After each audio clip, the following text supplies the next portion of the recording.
O beco atrás da Rua do Sossego fedia a mofo, a coisas esquecidas, um corredor estreito de sombras, onde a cidade despejava o que não queria ver. Cacos de garrafa brilhavam como diamantes falsos sob a luz bruxuleante do único poste que ainda funcionava. E o vento trazia o gemido distante das sirenes, misturado com o tum-tum grave de um baile funk a poucas quadras dali. Era o tipo de lugar onde coisas ruins aconteciam com gente invisível. E ninguém fazia perguntas depois. Zé Fantasma. Zé Fantasma estava dormindo naquele beco há 11 meses, aos 58 anos. Ele tinha um rosto como couro rachado e olhos que tinham visto guerra demais, perda demais e o que os humanos eram capazes de fazer uns aos outros. Sua barba era longa e grisalha. Suas roupas eram camadas de tecidos remendados, unidos por esperança e costume. E tudo o que possuía cabia num carrinho de ferro, que ele guardava como um dragão protege seu ouro, para qualquer um que passasse. Ele era só mais um veterano sem teto, mais um pedaço de destroço humano que o sistema tinha falhado em amparar.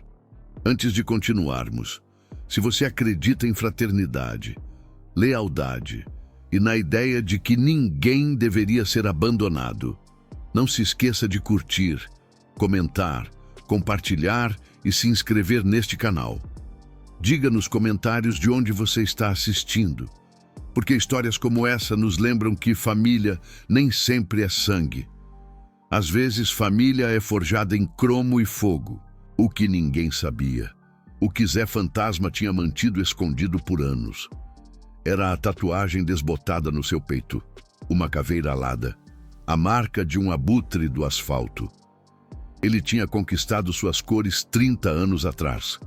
Tinha rodado com alguns dos irmãos mais lendários na história do clube. Mas a vida tem um jeito de quebrar até os homens mais fortes. Sua esposa tinha morrido de câncer. Seu filho teve uma overdose. Seus negócios faliram. E em algum lugar na espiral de luto e álcool, Zé Fantasma tinha se perdido. Ele tinha se afastado do clube, não porque o abandonaram, mas porque não suportava deixá-los ver no que ele tinha se tornado. Ele era fantasma há tanto tempo, que às vezes esquecia que já tinha sido outra pessoa. A gangue o encontrou um pouco depois da meia-noite de uma terça-feira. Eram 5 deles, jovens com olhos mortos e sorrisos cruéis, que rondavam essas ruas procurando por alvos fáceis. O líder era um cara de 23 anos chamado Maicon, que tinha se convencido de que violência era poder e que machucar os fracos o tornava forte. Eles tinham bebido, fumado, se inflamando naquele frenesi familiar, onde a empatia morre e só resta a fome por destruição. O mendigo no beco parecia perfeito, velho, sozinho, ninguém que faria falta. Maicon chutou o carrinho de ferro do Zé Fantasma primeiro, espalhando seus parcos pertences pelo concreto molhado. Os outros riram. Zé Fantasma acordou sobressaltado, confusão em seus olhos, que rapidamente se transformou em resignação. Ele já tinha apanhado antes. Ele sabia o que estava por vir. Ele tentou se levantar. Tentou pelo menos encará-los de pé. Mas um coturno o atingiu nas costelas antes que ele pudesse se erguer. Então outro. Então socos. Os 5 se revezaram, tratando aquele velho como um saco de pancadas, como entretenimento para uma noite entediante. Zé Fantasma não gritou, não implorou. Ele apenas se encolheu e esperou que terminasse, da mesma forma que esperava que tudo terminasse há anos. Quando finalmente ficaram entediados, Maicon se abaixou e cuspiu no rosto do Zé Fantasma. Chamou-o de lixo. Disse que ninguém se importava com gente como ele. Disse que podia matá-lo ali mesmo, e o mundo nem notaria. Então eles se foram rindo, deixando Zé Fantasma sangrando no beco, cercado pelos restos espalhados de sua vida. Mas eles tinham cometido um erro. Em seu frenesi, eles tinham rasgado a camisa do Zé Fantasma. E uma mulher passeando com seu cachorro no final do beco tinha visto algo antes de ligar para o 190. Ela tinha visto a tatuagem no seu peito, a caveira alada. Ela sabia o que aquele símbolo significava. Todo mundo nessa cidade sabia. A chamada foi feita em menos de 1 hora. 72 horas depois, Maicon estava no porão de um galpão abandonado, que sua gangue usava como quartel-general, contando o dinheiro de um roubo e se sentindo como um rei. O prédio era a fortaleza deles, escondido no distrito industrial, onde a polícia raramente aparecia, e os civis sabiam que era melhor não se aventurar. Ele ouviu o som primeiro, um estrondo que começou baixo, como um trovão distante, mas não diminuía, crescia e crescia e crescia até que as paredes começassem a vibrar e as janelas começassem a tremer em suas molduras. Um dos seus garotos correu para o andar de cima para ver e voltou com um rosto da cor de cinza. Sua voz estava trêmula quando disse que eles precisavam ver aquilo. Maicon subiu as escadas para o andar térreo e olhou pela janela suja. Seu sangue gelou. A rua tinha sumido. O estacionamento tinha sumido. Cada centímetro de espaço visível estava preenchido com motocicletas. Harleys até onde a vista alcançava. Centenas e centenas delas. Motores funcionando em um rugido sincronizado, que soava como se a própria terra estivesse com raiva.